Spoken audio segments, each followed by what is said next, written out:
It was a Nepo baby problem.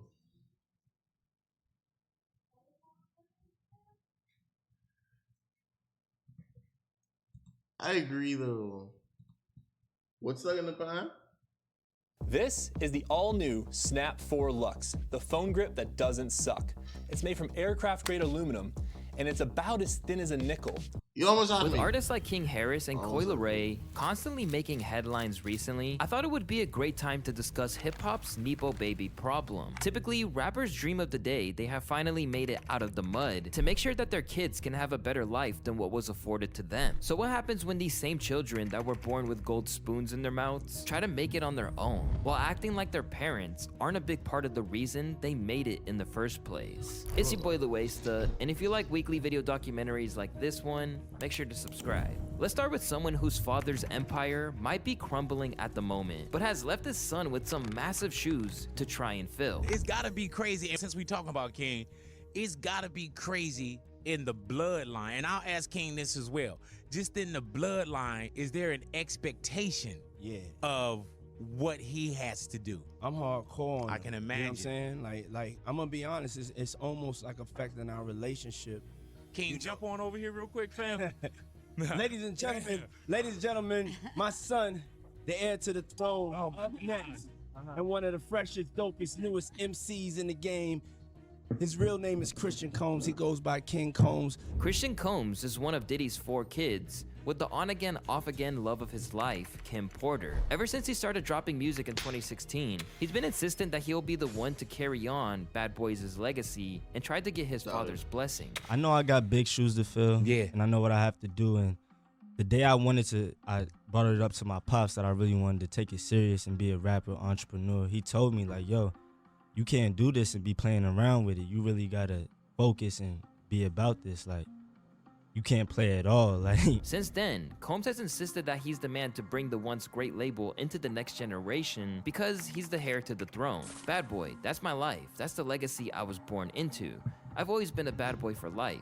I want to take the legacy to the next level and make a name for myself. Despite the fact that he's grew up in the lap of luxury, Combs has spent much of his career collaborating with street artists ranging from 03 Greedo to Pop Smoke, who he claims he was with the night before he died. He was like, yo, you gotta keep doing what you're doing. You're doing your thing. I see you. You're hard. Combs claims Pop Smoke told him. That's just something that stuck with me because he didn't even have to say that. He didn't have to say anything, and he just made it known that he rocked with me and what I was doing. Whether or not this story is exaggerated, it doesn't change the fact that he got a feature on Pop's first and best received posthumous album, Shoot for the Stars, Aim for the Moon, on the track Diana. Unfortunately, it was on what was easily the worst rated track on the album. Rather than just trashing the song, some people simply weren't buying the fact that Pop would have even signed off on it, and that he was only on the track because of his pops. I think there's a few features on here that wouldn't be on here had Pop been alive. I don't think King Combs would have been on there. I'm not saying he shouldn't be there. I don't think that it would have been on there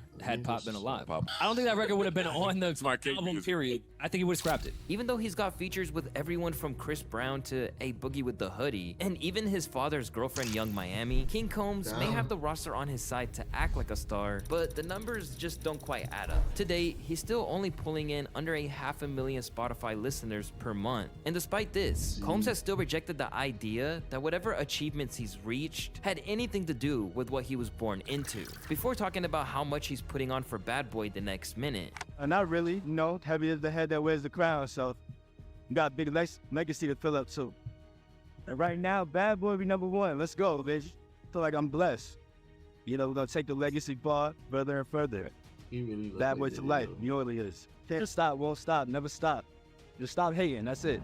There has been one real bright spot in his career so far, which is when he briefly topped the hip-hop airplay chart, which, if you're unfamiliar, is decided upon by what's getting the most spins on the radio, rather than how much the average listener is streaming it. The song that got him there was titled Can't Stop, Won't Stop with Kodak Black, which not only used one of his dad's favorite catchphrases from back in the day, but samples an old Lil Kim and Lil C's track. Still, King Combs celebrated this like it was a platinum record. Taking over, listen, Can't Stop, Won't Stop, Bad Boy. We got the song of the summer right now.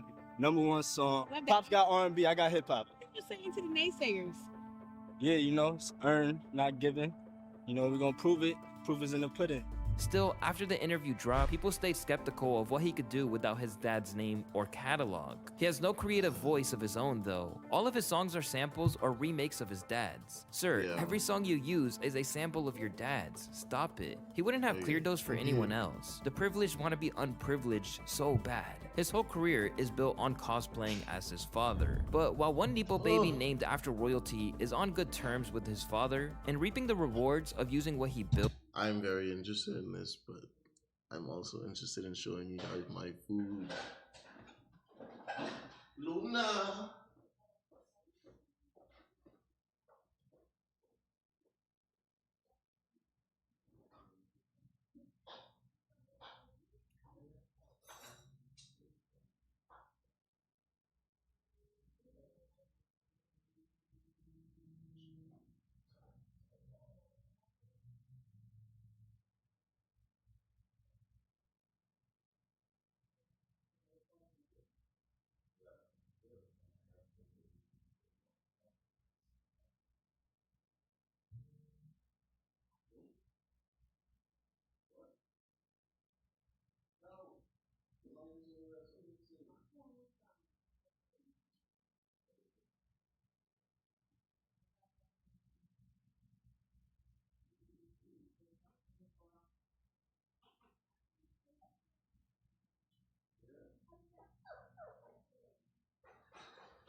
Oh, wait, what?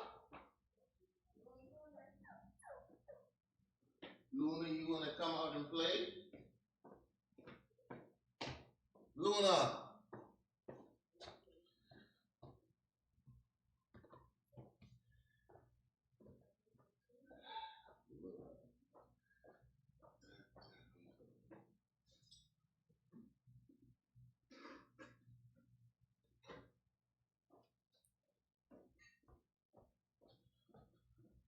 Ah, boy. Luna, you need to do better. That's just unacceptable.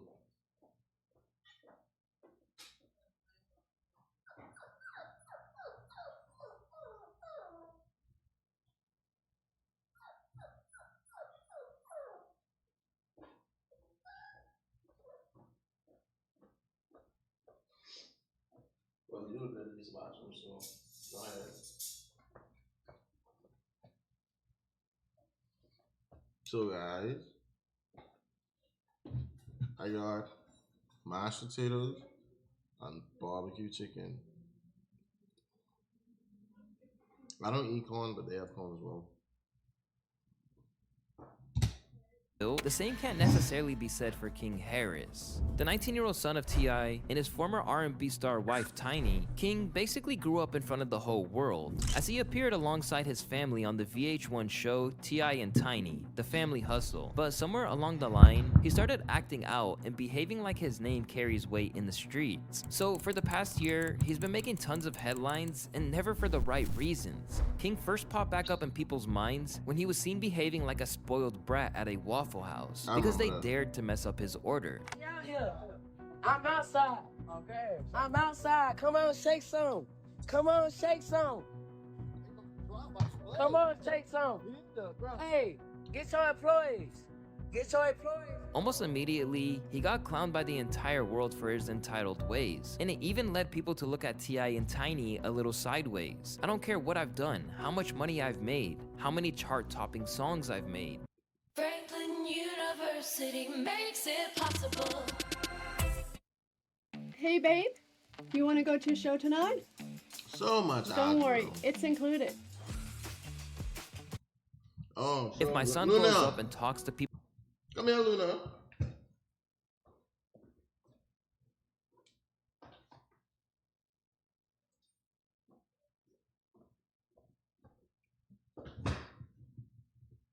This is Luna, everyone.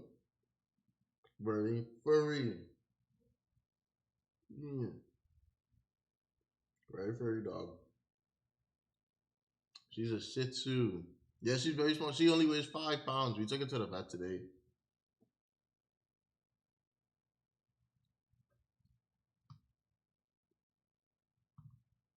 It's the only way it's probably found.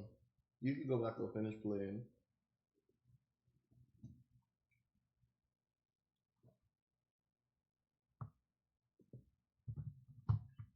But yeah, that's Luna.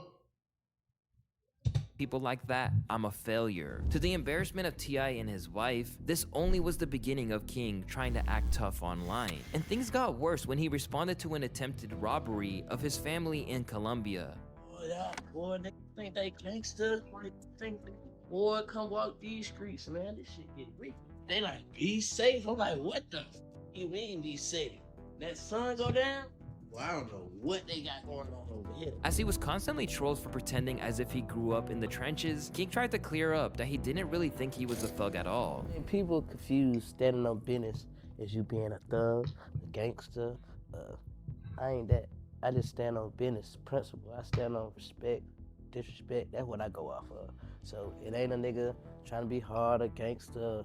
Nah, it's just how I'm raised and what I can take and what I'm not taking. Seen as someone who's basically a self-parody, rather than a man to be taken seriously, his rap career hasn't helped things either. Putting out music under the name Kid Sayin', King labeled himself the new king of the South, but the music hasn't taken off at all. And he's been clowned for his attempts and the gun-toting lyrics in his music. Must have forgot we watched his whole childhood on TV. It's funny someone should mention his upbringing in a lavish area of ATL, because this is clearly a point of insecurity for King. This desire to be from the hood really boiled over during a recent trip to an Atlanta Falcons game, where he and his family got into a very public conflict while they were there. In the process, King tried to say that he only spent his childhood at his grandma's because he wanted to be in the streets, only to get absolutely ethered by his own mom. I don't want to be in these gates. I want to be outside in the neighborhood. That's why I want to be over there. But they don't understand that. I'm going to tell you the reason why you want to be over there. Y'all ready? Because he can suck and pacify over there. He was 12 years old. Eventually manhandled out of the way by his dad after he pushed his mom, Tiny might have just ended her son's rap career before it could even really take off. Cause once it's made known that you had a pacifier until you were out of grade school, there's just no way you're ever gonna be taken seriously, let alone more successful than your father, who really made it out of Bankhead to become a star. But while King could kiss goodbye to any chance of escaping his dad's shadow, one Nepo baby who's managed to surpass her parents' level of success is Coi Leray. The daughter of former rapper, The Source owner, and noted Eminem victim, Benzino, Coi exploded out of nowhere and initially managed to keep the news that she was related to Zeno under wraps. It wasn't until a Vlad TV interview that the notorious media personality brought it to the public's attention, where Coi Leray began to downplay how close she and her father were. It made it as if she had a rags to riches story. My dad or whatever, you know, when I got 9, old enough to really start understanding things, money wasn't flowing like how it was. When I moved with my mom, things were different. You know, food stamps, having to work at 16, finding a job. I dropped out, 10th grade, just really had to just figure life out, you know, and it also humbled me. Throughout her career, Coi, who already has more Billboard hits than her father, including collabs with Nicki Minaj and Lil Durk, has claimed that her dad wasn't really around and that she had to scrape by with everything. It was hard to eat. My mom was picking up nickels and dimes. And then, you know, I would see father like, or whatever, you know, he was, even when the love and hip hop and all kind of shit was going, but at the same time, I'm like this, how you get to live this life and we over here struggling? To really rub salt in the wounds, she also suggested that her dad envied her success and that it had strained their relationship. At first, it was rocky because I felt like he couldn't handle my success. I felt like it did come from an envious place, which is okay because he's human and it's fine. Alongside Benzino claiming that this was the biggest pile of shit he'd ever heard and that he was tired of people pushing a false narrative about who he was and what he's done as a father, he's since gone on record to publicly discredit her story about having to scrape and claw in her youth. She said she slept in cars. Queen never slept in no car that I knew about. You know, I had my daughter 5 months out the year. I was with her mother until she was 9, and I had her from 9 to 16, 5 months out the year. She'd be with me. She lived with me twice. She lived here in Atlanta with me, and she went to Campbell High School. Like, I was a single dad, and I was taking care of my kids, all my kids, and her 2 older brothers by 2 other men that wasn't mine. So when I'm watching this, I'm just looking at somebody, she looked like she's almost brainwashed. You know, like, she ain't never slept in no car and sold drugs and all this. Like, I don't know why she's running with this narrative. Despite occasional attempts at reconciliation, the two just can't get back on the same page ever since she's gotten famous. She's literally even said that she was embarrassed to be his daughter and that she didn't want anyone to know. Over time, Benzino has responded in kind, even mocking her album sales. But despite all of the posturing from both parties, Benzino hasn't been able to hide that the whole situation does get to him. I got thick skin, man. You know what I'm saying? Like, I'm one of them people like, let's just forget it, move forward. I went through a lot, man. And it was hard for me, you know what I'm saying, to be looked upon as, like, I've been called all kinds of, but a deadbeat dad? Come on, man. I love my daughter. I don't want to be that. I don't want to be known as that. Like, I don't care what people think, but that hurt me. That's my daughter. I raised her. When people say I hate on Koi's career and jealous and all this, that's like, man, like, it's evil, you know what I'm saying? You know what I mean? Because my love is huge for that little girl, man. That's my little girl, man. You know, people see us arguing on the internet. It ain't nothing that I'm proud of. Was it hard, though, not speaking to her during that period? Of course. This whole thing was one of the worst things I've been through in my life. I've been through hell. While Koi has claimed that Benzino wasn't there to provide for her, one person that certainly never had that issue is Jaden Smith. Imagine if ChatGPT and Canva had a baby that majored in advertising. That's at Creative AI. At Creative Smith. Whether you know him as an actor, rapper, artist, or the guy who wore a Batman costume to Kanye and Kim's wedding, Jaden Smith has had every advantage afforded to him. As the son of one of the most beloved individuals in pop culture, or at least he used to be, as he completely ruined his reputation after slapping Chris Rock. Everyone knows Jaden Smith is the epitome of what being a spoiled kid is like, and even popular celebrities such as Donald Glover essentially called him a Nepo baby before that phrase was even invented. He is the first rich black kid, really, like, of royalty, where people are like, you're Will Smith's dad. He's the most visible example of it. He has room to fail. That's what it is. Like, and it's safe to say that from time to time, he has done just that. At certain points, he's even managed to make himself into a laughingstock in ways that other people wouldn't recover from. The star of films like Karate Kid and The Pursuit of Happiness alongside his father, it initially seemed like Jaden was destined to be a major movie star. But over time, he decided to try out music. I didn't receive any intriguing offers, so I figured, why not explore my own path instead? Launched with 2 self-released EPs before he signed a deal with Rock Nation, Jaden's rap launched with 2 self-released EPs before he signed a deal with Rock Nation. Jaden's rap career hasn't been exactly critically acclaimed, including his debut album Sire, with famous music critics such as Fantano stating, like, in general, this record is fake deep. There's just too much filler. There's too much awful moments. There's too much completely drab, boring, average, run-of-the-mill, trendy, thoughtless, and middlebrow songs on this thing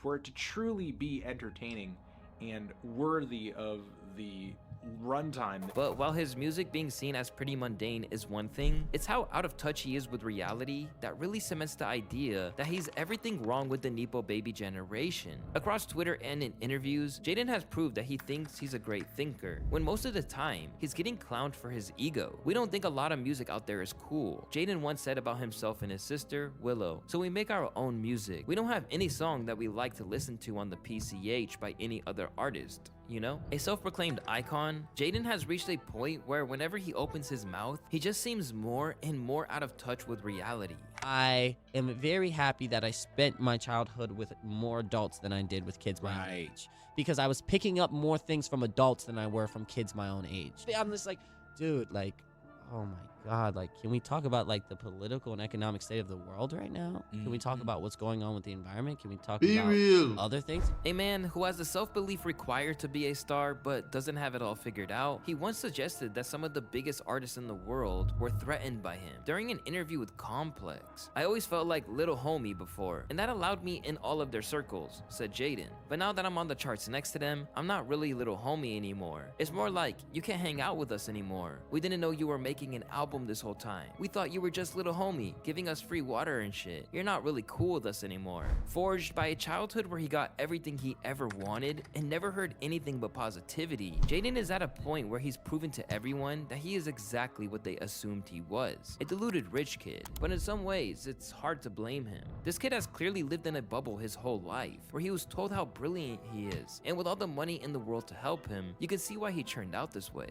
With his mom Jada now public enemy #1, and and Will's reputation tarnished by everything that's gone on. Now would be the perfect time for Jaden to finally escape his parents' shadows. But unless he moves fast, he might be seen as just another Nepo baby, who couldn't accomplish more than the ones who brought them into the world, because they've never actually had to fight or struggle for anything they've ever gotten. You never know.